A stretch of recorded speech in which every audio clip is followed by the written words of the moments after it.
Alright guys, welcome back to another episode of Tycho Talks. This is going to be a good one. Yep. We're going to be talking about understanding addictions, specifically to do with alcohol, drugs, porn, and in social media as well. Because social media is a prevalent one that is not really touched on in great detail because on surface level it doesn't really seem as harmful as it truly is. Before we get into the topic for today, Christos, tell us about the hoodies. What's coming? So obviously, guys, we were in the samples that we received, but now the hoodies, man, I'm so excited for them. They're coming probably in the next, fortnight or so. Yep. We've ordered a large bunch of them. Obviously, they've seen the people online have seen the grey hoodies and the black ones with the white embroidered Tycho emblem. It looks actually sick, man. Like the material is so thick, so comfy. That oversized look. Like I literally cannot wait for them to come in. Like it's got to go through the storm. Like when they come in, I'm telling you, like people actually absolutely love them. Yeah. It'll be really, really, really, really cool. Well, I'm keen. And look, we've taken time. So we're both wearing two different samples. So he's got a different material on than what I have. The ones that we order are better than this one. This is a bit higher tier than this one. Yep. The ones that we actually ordered they're so good, bro. We're keen. Yeah, well, in order to get the best, quality, we have to, get as many samples as we can. You know what I mean? Speak to as many manufacturers, but like, we're very happy with the decision we've made, and looking forward to it, Nate. Yeah. Can't wait. Stay tuned, guys. 100%. Stay tuned. Orders will come out soon. Hoodies. But yeah, let's get into it. So before we touch on this topic, it's probably going to be important that we're very honest with this conversation, because we will touch on things that we probably won't want to go into too much detail. Keep it nice and short. For example, I haven't had issues with alcohol per se, but there are other things that I might have had issues with, and we're just gonna be open and honest with this because it's important, Yeah. But let's start with what addiction is and the difference between addiction and just occasional use of drugs and alcohol, right? So I've got here that addiction is compulsive engagement in a behavior or substance use despite the potential for harmful consequences, right? So that involves loss of control. So when you drink too much and you can't control your behaviors, intense craving, so withdrawals, and you do this and you kind of get hooked onto whatever it is, despite knowing that at the end of the day, or at the end of the use, you're actually worse off. Whereas occasional use, on the other hand, is referring to just engaging in activities. So if you go out with mates and you're just having a drink, there's not really any loss of control. Usually, obviously, it doesn't lead to harmful behavior. If you're going out with friends, you're having a drink, you're having a good time. Socially. Catch up and, see how they're tracking. Yeah. But there is a fine line between occasional use and it forming an addiction, which obviously we'll touch on, right? Yep. So different types of addictions. We've got alcohol, drugs, pornography, social media. I feel like they're probably the main 4 topics, I reckon, in this day-and-day life. Society.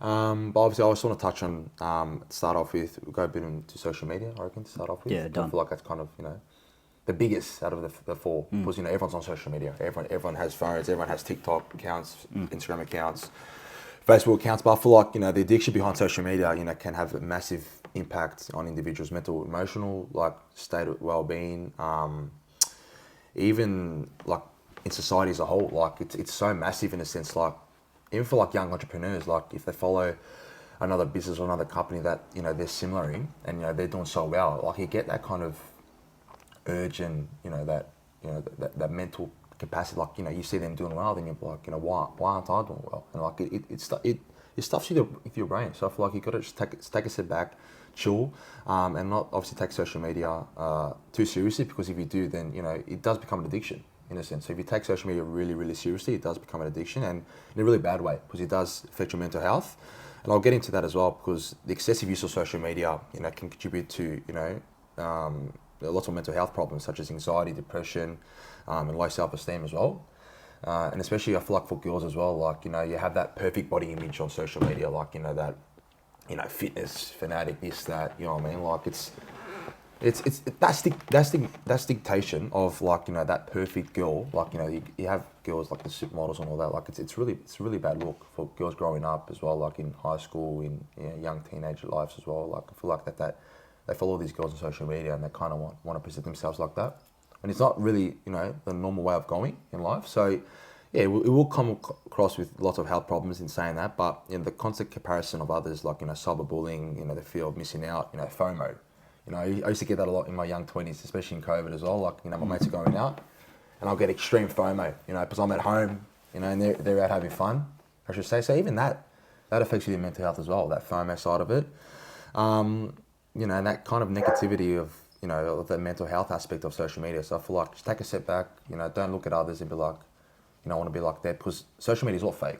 Most of it is fake. Yeah. The photos, the videos everyone posts, like, they take hours editing and all that. So I feel like, you know, everyone should just take a step back in a sense, and not take it seriously. You know what I mean? Do you want to give with any other points on mental health? I think social media. With social media, it's important to take a step back and understand that when the creators of social media came together and put social media together, so the apps, Instagram, Facebook, yeah, you know, even Apple as a device that gives you the ability to have all these apps in one place. What was their intention, right? I haven't watched The Social Dilemma. Have you watched it? No, I haven't watched it. I want to get to it, but I'm pretty sure it touches on the idea where they know exactly what they're doing. They know that this swipe action actually triggers a response in the brain, and it 100%. stimulates the brain, and it releases dopamine. Yeah. And they know that social media is that they want you to get addicted to it. Like, they didn't put social media out there for you to just use Instagram once a week.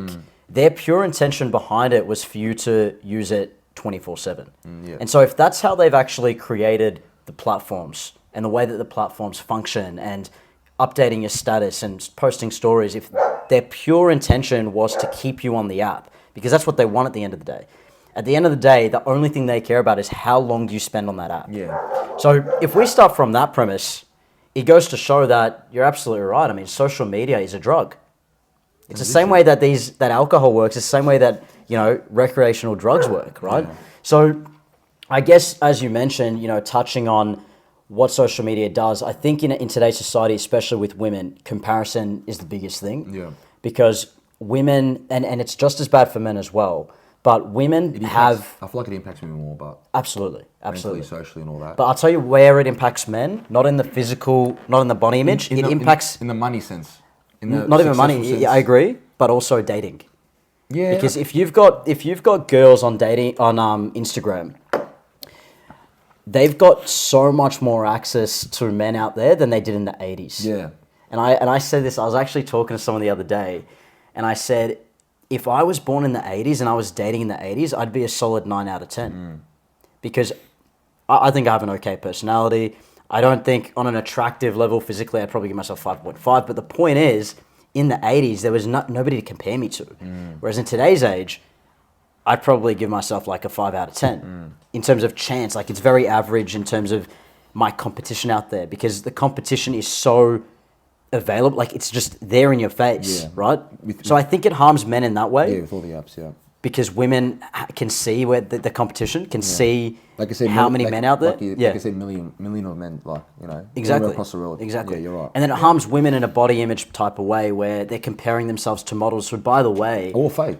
All fake. All fake. It's all photoshopped, right? Photoshopped. They take hours editing, and like, you look at them in real person, and it's so different. Like, it's ridiculous, and it really frustrates me, man. And it has for such a long time that, you know, so many girls get so distracted and so, you know, into it that, you know, they see an image on social media of a girl, like, so pretty, but in general, like, they see him in person and like, is that the same person? Yeah. You know what I mean? And he makes them second guess. But at the same time, when they see that person post, you know, constant photos and videos each day, they want to be like that. They want to look like that. Yeah. But in saying that, in real life, they don't look anything like they're doing posting photos.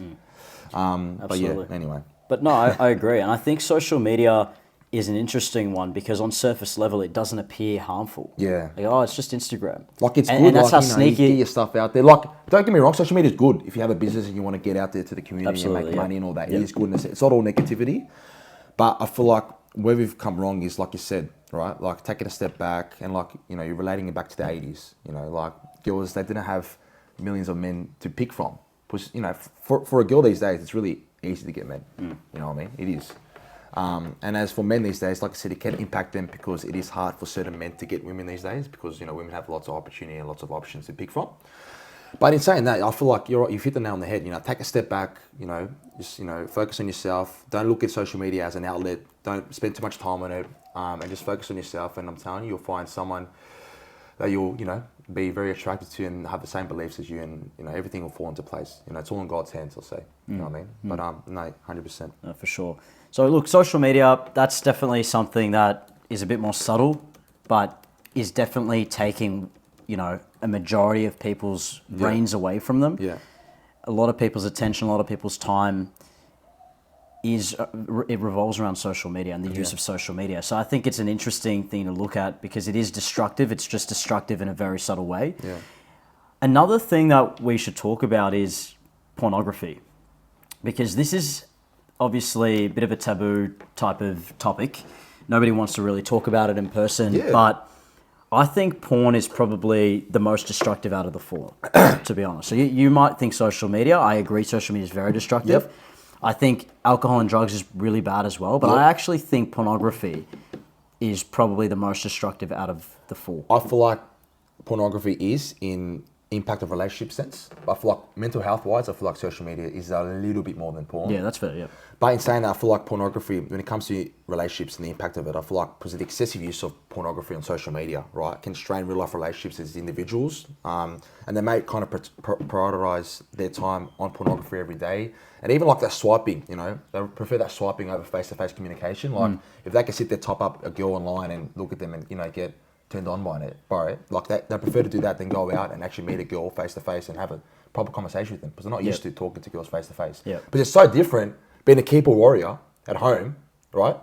Having, you know, 30 minutes to reply to a message, than to talk to a person face-to-face and be in it, you know, real life in it. For sure.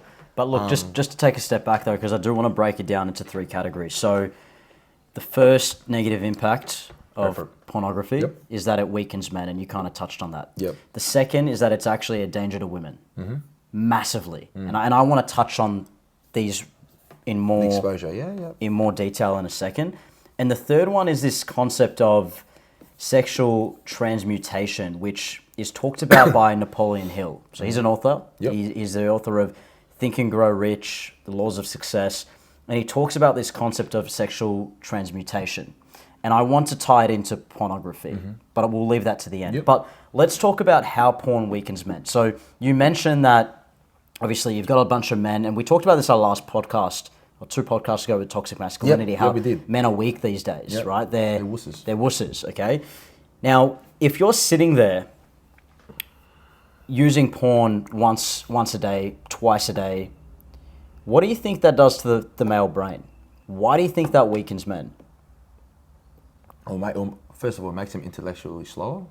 For sure, 100%. It doesn't make them want to go out and be successful, because I feel like if they do release dopamine when they do, like, you know, when men pleasure themselves, you know, it kind of gets them in a relaxed state. And in times it is a good thing, but, you know, if you're doing it over a phone, like it's so sad, man. Like it's literally, like it's depressing if you think about it. You know what I mean? And obviously, but that's it. Can I just say though, because I agree with you, it is sad and it's depressing, but it's a problem. Yeah, of course, there's a problem. There are, I would say, 99% of men have a problem with porn. But it's so like. But it is sad. I agree with you. But it's so like usable and like it's so easy to like to see it and to search it up. And that's why it's easily accessible. And that's why specifically in Australia and America, like they're 2 countries that obviously have so like the accessibility is so easy to use. And why do you think that is? Like, you know, America and Australia probably have the 2 most biggest economies in the world. Like when it comes to like business, work, and all that. Like, you know, they're working the everyday 9 to 5, you know, like employee. Like I feel like if they can have access to all these, you know, easy accessible like pornography websites, which you can literally top up on any phone or any tablet device, porn, and it comes up, it'll distract and like males, females, specifically males in general, will distract them in a sense of wanting to make it in life, because, like I said, they're releasing all the dopamine on it and then becoming weak, sad, and like really lazy men. You know what I mean? Like really lazy. There's a concept in another book, it's called Outwitting the Devil. I recommend anyone just go on YouTube, type in Outwitting the Devil audio, and listen to the book as an audio. It is an interview between the devil and man. And man is asking the devil, well, what are ways that you get to humans? What are ways that you allow humans to fall into the pit of failure? I've read this. And the devil talks about drifting. He said the best thing he can do, fear is number one, fear. Number two, he talks about, it's not that number two is drifting, but he talks about drifting as a whole concept where if he can get the human to drift and lose lack of focus on his and vision. motivation, exactly. And motivation. Not even motivation, but lose his lack of focus and discipline, then he's got human in his hand. Yep, and that control. And he can every control human. exactly 100%. right. And this ties into porn because when you're sitting there as a man and you are watching porn, once a day, twice a day, whatever it is, you begin to, like you said, you're not focused, you're not disciplined. You're actually everything that a drifter is, and you begin to drift. So in terms of actually striving for excellence, you're being heavily impacted there. I agree. Forget about relationship breakdowns and how that affects relationships 100%. for now, because we'll talk about how that impacts women specifically. 100%. But what porn is actually doing is, like you said, you're sitting there, you're getting a dopamine hit, okay? And it's so easy and accessible that you don't actually have to put any work in to get that dopamine hit. Exactly. To get the feeling that you get after sex. You don't have to put any work in. You're just sitting there watching it. And it's like you're training your brain to, number one, become lazy. You're normalizing the idea of, well, I can just watch this, get off, and then life is good. Yeah, I don't have to work for it. I don't have to go out and actually, interact with people. Interact with women, treat women well, take her on a date, Yeah. actually, take my time with her, get to know her, etc. Right? So, but I think when I say that it weakens men, it really actually makes them less successful because they are not striving for a greater purpose. 100%. And that's what they're trying to get out of it as well. That's to make them less successful. 100%. And to make them less motivated, less successful, and that's that laziness, man. Because like you're releasing your dopamine of something that you're watching on a small screen or whatever it is, you know what I mean? And that's wasting all your energy. And days go like this, days fly, weeks fly. And if you're doing it every day, then, by the time you know it, like literally the week's gone, you know what I mean? Yeah, for sure. But anyway. Let's touch on dangers to women. Yep. Because this is probably a really big one. And I don't think a lot of people understand that the use of pornography, when you have a man who sits there and watches it, every time he watches it, what happens? It actually gets a lot harder for him to what? Yeah. It gets harder for him to finish, pretty much. Yeah. Because his expectations increase, right? Every time the longer he watches it for, the harder it is for him to get off. And so what happens when you get into a relationship and you're with a woman? And she, by the way, women are not... Having sex with women in real life is not the same as porn, bro. It's not. Yeah. But there's this unrealistic expectation as to what women should bring to the bedroom because of what you've been feeding your mind with. And then what happens? She doesn't perform the way you want her to perform. And you either get angry, you lash out, whatever. There's definitely potential for a relationship breakdown there. Does that make sense? Yeah. Do you want to touch on that? Look, I definitely think you've hit the nail on the head. And I feel like in certain relationships, like, it will impact relationships in a lot. And I've touched on it before, like, the excessive use of pornography can strain, like, real life interactions and even communication as well with your specific spouse and partner. And I feel like as most individuals, mainly prioritize, pornography over like, specific relationships. And I feel like when they don't get what they want with a specific other, they do tend to focus on that as a relief and as an outlet. Yeah. But that's so wrong. Like, I feel like having a specific spouse and someone that you feel so connected with, and someone that you can actually like look at and be like, I love this person, guy or girl, whatever.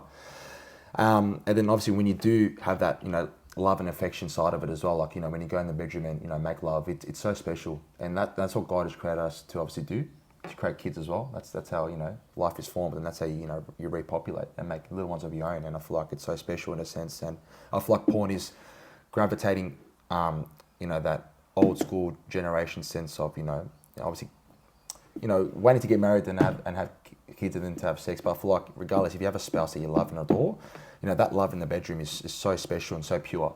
You know what I mean? And it's healthy for men to do it and to release that dopamine with another spouse.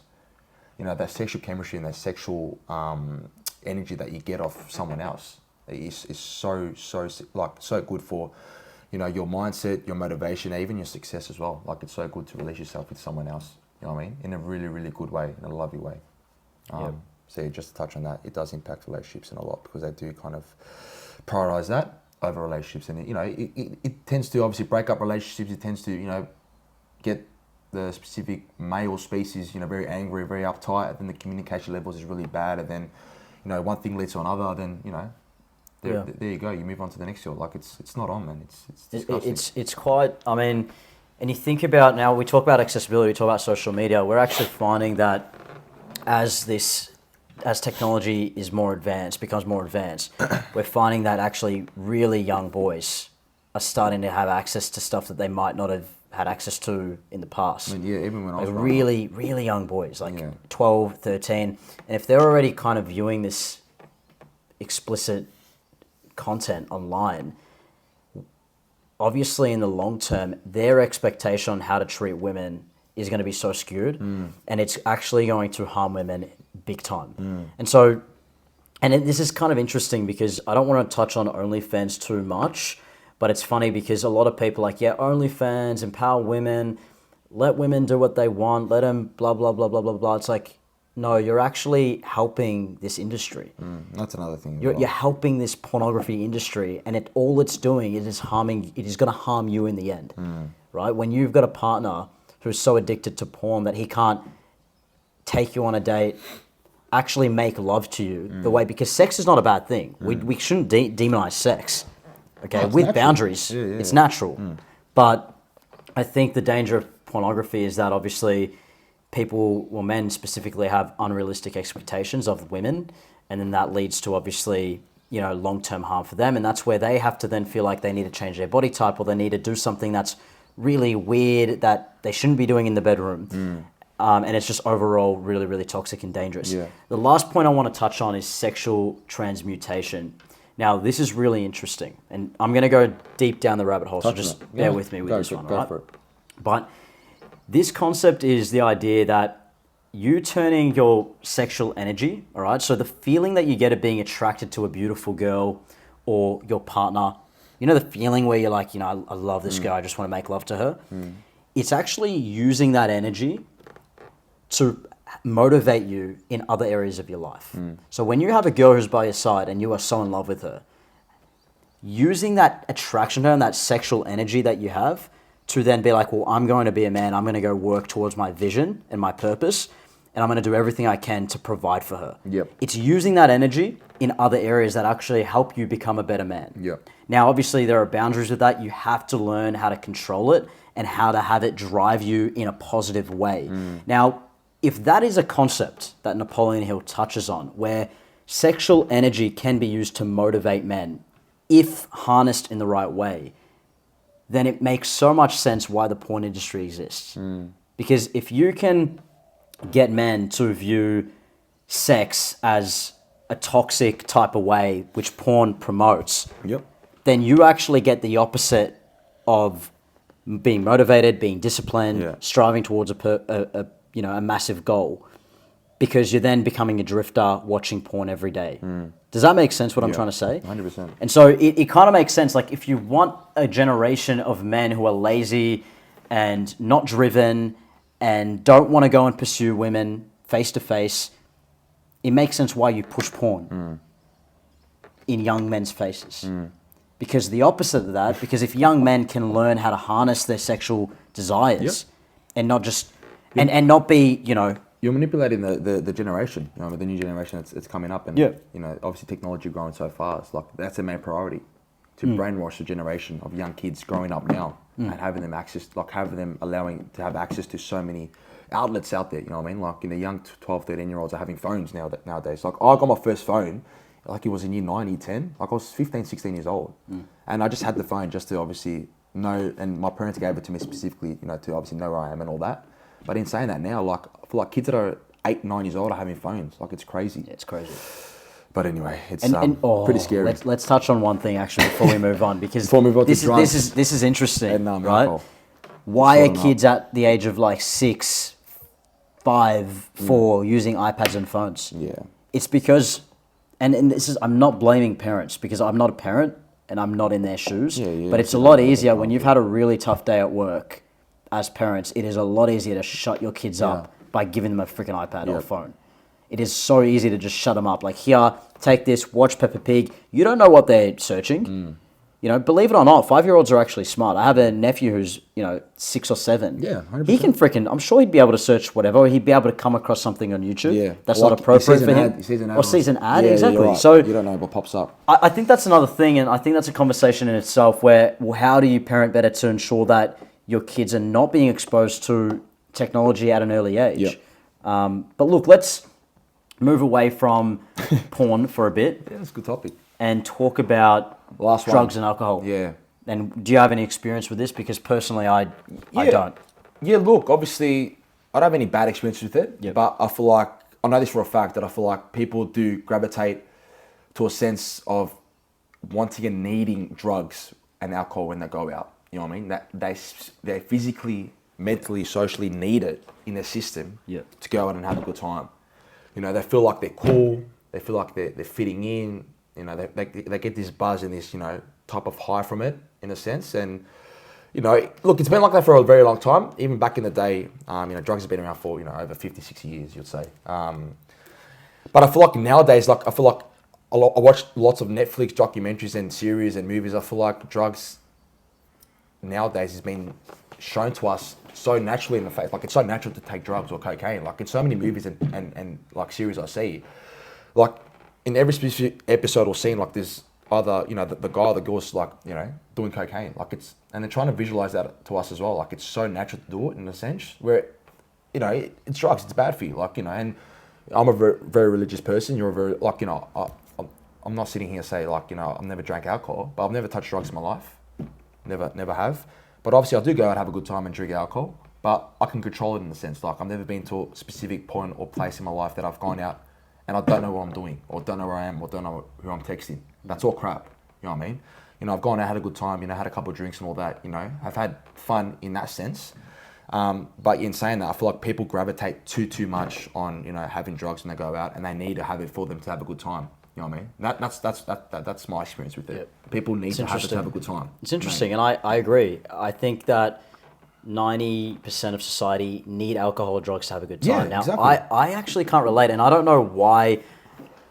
I reckon I got it from my dad. He's a chill guy. He's just very, I don't think when he was my age, he was really chasing anything. I don't think he was chasing women. I don't think he was chasing... He was just doing his thing. Do you guys have like a specific alcohol drink as well? Do you guys drink a lot? Or? No idea, bro. Yeah. Probably. I'm not against drinking. Yeah, no, of course. It's not, and the Bible's not against drinking as well. Because us Greeks, like we make a specific, like we have specific like tip it all, like we make. I'm sure there is. Like we make a homemade wine, and I know my dad loves his Scotch and Coke as well, like my grandpa and all that. So. I've been brought up and I've seen my dad drink, like never get drunk, but I've seen him have like Scotch and Cokes, beers here and there, like it's normal. But I feel like you have to have a really good self-belief of, going out, having a good time, drink, but like know your limits, you know what I mean? Well, that's the thing though, because it's easier said than done. It's easier said than done. Yeah, you can say know your limits, but at the end of the day, an alcoholic clearly doesn't know his limits, which is why he's an alcoholic, 100%. Right? But I mean, for me anyway, I've never ever taken any drug. Yep. Ever. Nothing. I'm not against drinking, but I've never felt the need to drink. So I'm not against that at all. I wouldn't mind going out. You've had a drink. I've had sips of drinks. I've had a sip of Bailey's, but I wouldn't say that I've had a drink. Yeah. I've had sips of things. If I'm out at dinner, with my girlfriend or whatever, I'm sure we'd have wine with steak. Yeah. Okay, it's very classy. I've never felt the need to go out to a party and drink. And even from a young age, when I was 18 going to parties, I'd actually always have a water bottle with me. Yeah. I just never felt the need. I always knew that I could have fun and I could dance and I could be stupid without needing alcohol to do that for me. And I think that just came from number one, peer pressure. I actually don't give in to peer pressure. And that's something I love about myself. That's one thing that I'm thankful to God that he has helped me understand. Yep. I don't give in to peer pressure. Yep. You do you. It's all good. I'm good on my end. Yeah. I don't really need to how many times have you, not you specifically, but like at work, I swear that things come up. It's like, nah, Nate, just do it. And I'm like, bro, I'm good. With the Vaping, right? How many times? I'll just try it. How many times? Yeah. What do I say? Yeah. I'm good. I don't need it. And I just don't give it in the peer pressure. I just don't care. Yeah. So I think that's another thing, though, because when you've got young kids, a lot of kids these days give in to peer pressure. Yeah. And I think that's where it starts. When you are among a circle of friends who want to drink, want to go smoke weed, want to, take other types of recreational drugs, there's a lot of pressure to want to fit in. And that's where it becomes a bit, there's a slippery slope there because you try it once, especially if you're trying it at a point in your life where you're not emotionally together. Yep. That's where you get hooked. Yep. Because if you come out of a breakup and you're not emotionally together and you start drinking, that's where the problem starts. 100%. If you're a kid and you're being bullied and you find a circle that you fit in with and they tell you to try a drug, that's where you get hooked. What's on that? Like, you have your best mate come up to you, oh, try this sip of alcohol, like, try this, or come have a shot with me. Like, you get that sort of, edginess of, like, should I go? He's my best mate, like, should I do it? But then, like you said, you got to have that strong mental, physical state. I'll be like, I don't want it. I'm not doing it. Like, I know what I want. And lots of people gravitate to that sense of, following a specific other. Because he's doing it, I'm doing it. You know what I mean? And I'm a massive believer. I'm not a massive believer, sorry. I'm the opposite of that. Like, I'm so against someone, getting peer pressure and just doing it for the sake of it because their mate's doing it. Yeah. You know what I mean? Yeah. And I believe I'm a leader. I'm a king. You know what I mean? I'm a lion. People follow me. You know what I mean? Like, whatever I do, people follow me in a sense. And when it comes to, obviously, alcohol, I used to go out clubbing and all that. Like, I used to have drink cards, free drinks. Like, I used to drink, have a good time. But I never got to a state. When I went out, I didn't know where I was. Always when I'm safe in an Uber or wherever, I always got home safe. I was never hungover. I was a little bit hungover, but in saying that, I'm an athlete. I play sport. I've never tried to touch a drug in my life, and that is so because I've never had it before. So I don't know what my body, I don't know how my body might react to it as well in a sense. If it will affect my, my soccer experience, my professionalism as well with the way I train and the way I feel as well. So the fact that I've never tried something, why should I try it? Because my mate's doing it. And then you get a bad reaction to it, but you don't know how your body will take from it as well, because it's a drug, you know what I mean? So that's another thing as well that, I feel like we have like-minded things. Like the fact that you've never tried something specifically, why would you do it? Because your body's not used to it. Like, what happens if you get a bad reaction from it? Because you don't know. Absolutely. You don't know what's in it. You don't know how it's made and all that. But that's another thing with drugs and alcohol, man. Well, just to touch on your mindset, because you mentioned, I'm a leader, I'm a king, I don't follow, they follow me. A lot of people might listen to that and think, oh, this guy's a cocky little bastard. But the thing is, that's the mindset you want to have. Because if you have that mindset, and I have that mindset too. But I'm not saying in a bad way. No, I'm not saying it's a bad thing. Yeah. I'm saying this is really important because if you have that view about yourself and you have that self-image, you're not going to need to fall into peer pressure. Yeah. You're not going to need to go. I can still go out, bro. Like if we go out for your birthday, or if we go out for my birthday and we go to a club, I can go and have a good time. And I know for a fact that there is not the Queen of England could rise from the dead and come and offer me a drug, and I would kindly decline it. Yeah. I know that I would. Well, she's the Queen of England, bro. She died a few. Kindly decline it. Bro, don't even get me started on my British accent. Yeah. Should I do a podcast in a British accent? Starving, bro. Should I? We should both do it. It's the best accent, but it is. I'm obsessed with the British accent. Yeah. But the point is, like, I am secure in myself. Yep. I don't need to take a drug to feel like I'm fitting in, to feel like I feel good. To feel like you're having fun. The second thing that you touched on is curiosity. Curiosity killed the cat. When you are curious about something and you never tried it before, 9 times out of 10, if it's something that's obviously negative, like a drug, if it's an opportunity that's positive, take that opportunity, say yes. But if it's something negative and you're curious about it, 9 times out of 10, you're probably going to regret the decision, to be honest, right? Yeah. But I guess let's end on this, right? Let's go. Understanding the cycle of addiction. So let's actually explore the psychological and neurological factors that contribute to addictive behavior. So there are 4 things I want to touch on, and we'll kind of fly through these. The first is the reward pathway in the brain, the dopamine reaction that you get. The second is genetics and family history. How do genetics play a part in addiction?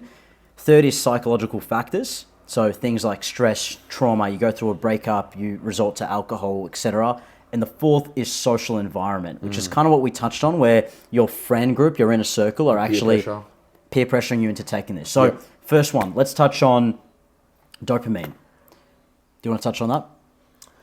Like, what happens when you drink? What does that do? When you take a drug, what does that do? When you watch porn, what does that do to the brain?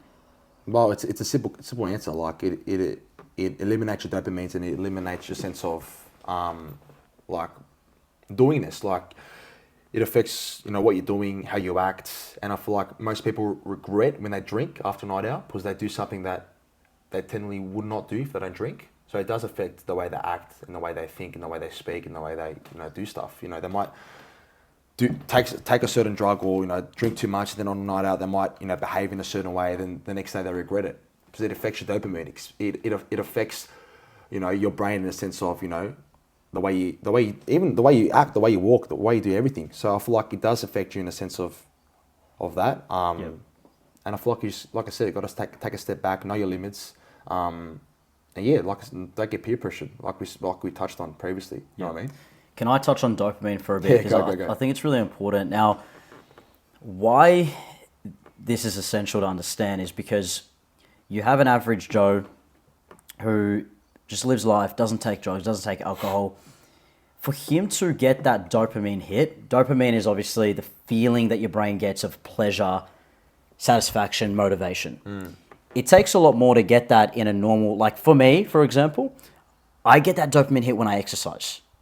Exercising is a lot harder than taking a drink. Exercise is a lot harder when I have to get up at 5 in the morning or 5:30 to gym. That takes a lot more effort. I've got to work harder to get that dopamine hit versus going to a club and taking a drug and getting that hit. Okay? So that's actually really important to understand. How hard you've got to work as a person to get that dopamine hit is obviously eased. Is eased a word? It's easy enough. Look, don't judge me, guys, but you get what I'm saying. It becomes a lot easier when you resort to drugs, alcohol, porn. It's the same with pornography. I have to work a lot harder to court a girl, to go out, fall in love with her, buy her flowers, take her out, open the door for her, take her to dinner, buy her dinner, to then get that dopamine hit of feeling satisfaction and pleasure from her. It's harder. Then Googling Pornhub.com and watching a 7-minute video. Okay, it's a lot harder. And we are being conditioned as a society to always take the easy route. That is the issue with, how the brain works and the pathways to the brain. And so over time, the more you do it, the more you drink, the harder it becomes for you to then, the easier it becomes for every time you take a drink, dopamine hits. But then long term, why people get stuck in alcoholism, drug addictions is because, and why they then can't find pleasure in normal things, right? Because if I'm hooked on porn, for example, and I'm watching porn every single day, it's going to be a lot harder for me long term to then find pleasure in opening a door for a girl. Do you get what I'm saying? Yeah, because your dopamine, your mindset's so used to it. It's so used to it. So it's actually going to be harder for me. Because it's your mind's be like, why change it? Why would I open a door for a girl? Because it's hard long term though. It becomes a lot harder for me to then find satisfaction in the little things. Like right now, the type of person that I am, I want to be that type of person. If I open a door for a girl, that 100%. I actually feel good about that. 100%. Whereas if I'm hooked on porn, and by the way, I'm not a freaking angel. Just FYI, we're not sitting here saying that we don't watch it, right? Like, unless you don't watch it. Look, look, I don't mean to expose you, bro, but we're not angels. But everyone has watched porn. 100%. We can acknowledge that it's an issue. Everyone has. We can acknowledge it's an issue. But the point is trying to restrict that usage and trying to be like, well, if I want to get hooked, I got two decisions. I can go out there and do it in the real world and open a door for a girl and receive dopamine in that way, or take a girl on a beautiful date, receive dopamine that way, or I can just flick on my computer and watch something in 7 minutes, right? It's a decision. There's a easy route and there's a hard route. And to ever get hooked on it as well, like, you might watch it a couple of times here and there, but like I feel like every specific human being I reckon has watched porn. Not every specific human being. I wouldn't say everyone, majority, a majority, yeah. Because it's so out there, it's so easy to access. But I feel like and people get curious. It's either you do it and you love it and you get hooked on it, and then it makes you mentally and socially awkward with like making the interaction with another spouse, another sex, or you do it here and there and like it's just whatever, like it's just a relief thing in saying that, you know what I mean? It's just like it's two routes. But even with going out, alcohol and drugs, like there's two routes to it. You get addicted to it, or you just do it here and there, just socially, and look, when you go out, it's a social drink. You know what I mean? As you say, social drink, social catch up, and all that. So it's just choosing your behaviours. You know what I mean? So to end on this, and I don't mean to repeat myself, I just really want to make this point clear. Reward pathways to the brain. Over time, the brain is going to become desensitized to these rewards. leading people, all right, to seek higher dosages or more intense experience just to achieve the same level of satisfaction. And that's dangerous. Second thing that we want to touch on is genetics and family history. Right? I know for a fact that, research does suggest that genetics does play a bit of a part when, it comes to addiction in individuals. Now, I don't want to sit here and be like, if you are genetically impacted, like let's say you had a mother who was a coke alcoholic while she was pregnant with you, and you kind of were, experienced that in the womb. I don't want to sit here and be like, you can't get out of that. I think that you can always find help and get out of it. Yeah. But we should take time to notice that that's a thing. And I think for people who are genetically impacted, they need the proper help. But the proper help is not promoting it to them. Yeah, I know. It's not saying, hey, it's okay, just do it. The proper help is actually helping them with their mindset, helping them overcome it mentally. Because it's a mental battle. And that's a touch point we'll touch after this as well, seeking help and recovery. Absolutely, yeah. The third one is psychological factors. So things like stress, trauma, mental health disorders. This is actually really, really important because you have a lot of people who have depression, which is very serious, have anxiety, which is very serious, go through a relationship breakdown, lose their job, they get fired, and then they go into this cycle of resorting to drugs or alcohol, and they get hooked. And they start plummeting from then. Do you want to touch on that? Yeah, I feel your mind's very powerful, Nate. Just to answer that, like I feel like psychologically, if you're stressed and you have trauma, I feel like an outlet is drugs and alcohol. Do you agree? One of the outlets, I should say, is drugs and alcohol. Like a negative outlet, yeah. And I feel like once you feel that stress and trauma, like I feel like if someone's stressed, like their first outlet is just like having a skull of like scotch, just to be like, just a relief thing. You know what I mean? So it is an outlet in a sense, but then there's lots of other outlets, like you said, gym. Gym's massive. I was just about to mention that. Yeah, absolutely. Gym. Having a specific other another hobby like sports, soccer, AFL. So I feel like a positive mindset and outlet is sports, gym, going on for walks with your partner. Going out for dinner. Then having that shot of alcohol or like that antidote of drug or sleeping depressants or whatever, just to to make you go to sleep. Because I feel like people like it's a tough life, and obviously it's a tough life, I should say, and obviously with current everyday living with inflation and all that, and I feel like it's hard to make a living these days, and especially if you're paying rent and if you have a family to support you or if you're the only child and all that, like it is hard. And I feel like that one outlet when you're stressed and when you have trauma and when you're not making it in life is that antidepressant, that drug or that alcohol. But like I feel like there's other outlets to it as well that will make you a better person. They'll make you more successful in life. Absolutely, that's really important. And to touch on that, that's where society is going wrong, because society is not promoting the outlets that are more difficult.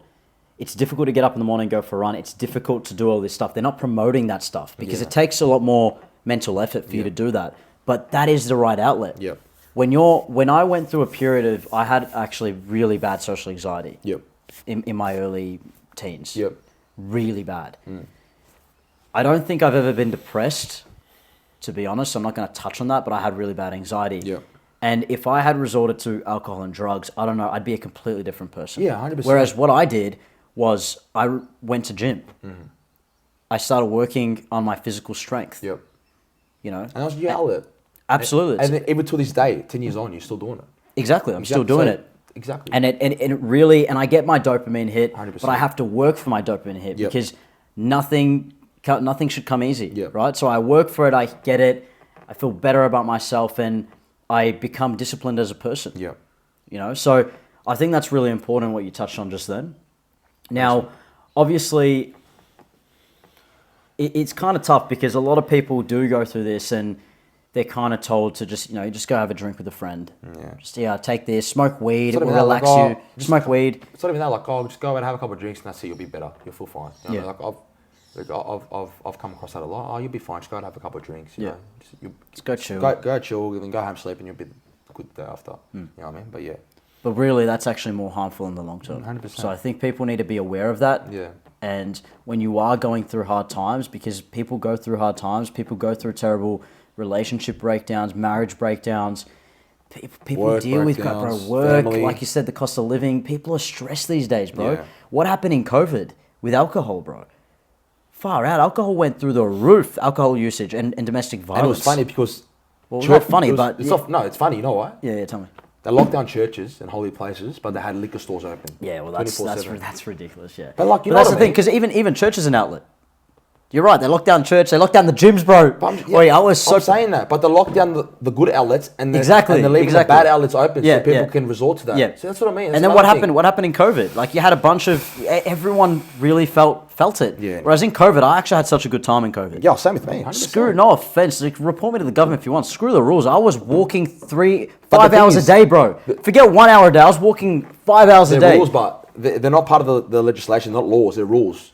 And even it was literally unlawful to pay for the fines because they were rules. They weren't in the legislation. They weren't part of the system. Rules that were being put in place for that specific amount. And people were scared. Yeah, I agree. That's besides the point. But the point I'm trying to make is during COVID, why I was okay is because I didn't resort to drugs, alcohol. I was still getting my physical exercise. And you flew, bro. Still getting my physical exercise. Yeah. I was still gymming, and even with the gym shut, I was like, screw this. I'm gonna buy a home gym. Yeah. I was like, that's it. I'm not doing this anymore. I'm not going into another lockdown without gym. Yeah. And so I bought all this equipment, and I still got the dopamine hits from those good outlets. Yep. Right? Fourth thing is social environment, which is a big one, especially among youth these days, where it's your inner circles plays a crucial role in obviously shaping addictive behaviours. Yep. Right? So peer pressure, social norms, and we've touched on it. Is there anything else you want to kind of add to that, or is that we've kind of touched on that? We've kind of touched on that. I feel like the behaviours of peer pressure is massive. Yeah. So we've kind of touched on the previous thing. I guess the only thing I'll say on this, and then we'll move on to the last segment, is be better. If you're in a friend circle where they're resorting to that, leave your friend circle. Yeah. Go find better friends, even if that means be a loner for a bit. I was a loner for a bit before I found my people. Go be a loner for a bit. Work on yourself. Yeah. Don't fall into the trap of, all my friends are doing that, I've got to go do it too. Yeah, but even that, you could kind of bounce off and feel that connection with family, like brothers, cousins, all that, parents, uncles and aunties. So I know not all people have families out there. Big families, brothers, siblings. Some kids are only child, which is a bit hard. But if you do have siblings and cousins that you can obviously speak to as an outlet, I feel like you can go towards that, and then and then you'll find your friendship group. You know what I mean? So it's not bad. Yeah. You know what I mean? All right, cool. So last segment is and then we'll wrap it up, guys. Seeking help. Yeah, seeking help recovery. So what do you think? What do you think people can do to obviously get help? To get help. Look, I feel like, with the stigma of speaking out, I feel like the number one thing for me is, with seeking help is to open up to people you trust. That's probably number one thing for me. Your family, your partner, if you have one. Your best friend, if you really trust them. But yeah, I feel like seeking professional help is always really cool. Like consult with a healthcare professional, go to see a psychologist. Because I'm a really big fan of psychs, man. I'm a really big fan of them. Like you go there, open your emotions to them, and you get a sense of like. You can take a deep breath and feel relaxed and all that, but you're getting all your anger and all your anxiety out of you. You know what I mean? So I feel like seeking that professional help, for any addiction, anxiety, depression, drug, alcohol, whatever it is. I feel like speaking out and not holding it in, and still going out having the alcohol, having the antidepressant, and all that. I feel like if you're still kicking away and doing that, I feel like it's not good. So I feel like speaking out is very healthy, man, for a lot of things. Yeah, just on that, I'll touch on something. Go for it. With that, so you're absolutely right. The stigma around, or the idea that we shouldn't be speaking about this. No, everyone should talk about this. Mm-hmm. Everyone should share their struggles with porn. Everyone should share their struggles with drugs, because if you don't have these open conversations, you're never going to get to the root of the problem. But also, you kind of just live in a society where it's always going to happen, but it's so covered that it's almost like it's normalized. And people don't actually want to challenge it. Yep. Right? So porn, because nobody talks about porn, it's out there. Billions of users. But because nobody wants to talk about it out loud with our friend groups, it becomes normalized, and people just do it in their houses, in their rooms, locked away, right? So I think it's important to not be ashamed to talk about these topics, but I'll give you an example. So I love my mum, by the way. This is nothing I'm not trying to paint her in a negative light at all, but this is really important because I think there was just a cultural difference between my mum and my sisters. And what I found, I was dating a girl once, and I was at her place, and she was telling me how if she ever is in a situation where there was drugs involved or she had drunk too much, she would call her mum. And I was mind blown by that. Yeah. Because in my head, I was like, my sisters would never, the first person they would call would not be their mum. Because it was never talked about at the house. It was never accepted in the household. Yeah. Whereas this chick, she was so comfortable telling her mum because she knew her mum would, number one, care about her safety rather than the fact that she was doing drugs or alcohol. Yeah. And she'd come pick her up. And that's actually a better scenario. Outcome, yeah. A better outcome for her. Whereas with my sisters, if my sisters were in trouble, they would not call my mum. And it's because in the house, it was not talked about. It was a topic that was taboo, and do not talk about drugs, alcohol, porn, blah, blah, blah. Yeah. Do not bring that in the house. You know, I remember once Maria bought an alcohol bottle. She brought that into the house and mom lost it, right? It's not about, it's nothing, I love my mom so much. I'm just saying that when you have that approach, my sisters, they're still going to go do it. Yeah. But just behind your back. And that's actually, you're worse off doing that. Exactly. Right? So I think you're right, being open about it. I think another thing is practicing self-care. This is something that I'm so big on because when you value yourself and you have a high self-image because you've worked on yourself to get to yourself to that point, I value myself so much that I'm not going to put a drug in my body. I value myself so much that I'm not going to get drunk.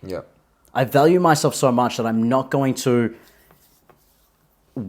get addicted to porn. And put, like, that's the most loser thing I can do. Get addicted to the devil. Right? That is the most lame thing I can do. Yeah. I value myself too much to do that. Right? So I think that when you practice self-care and you actually make the intentional decision to take care of yourself physically, emotionally, prioritize your mental health, like you said, go speak to a psychologist, share your ideas with people that you trust. Right? That's going to help in the long run. 100%. Okay? And even to answer that question as well, like, you know, you have to set realistic goals as well, and establish like achievable short-term and long-term goals. And then while you do that as well, like, celebrate your progress along the way. You know what I mean? If it's short-term, long-term, like, you know, celebrate them with your family, with your friends. So I feel like that's really important. Like, if people see the process of your, you know, of your journey, I feel like, you know, it'll make you feel so much more happy and better about yourself.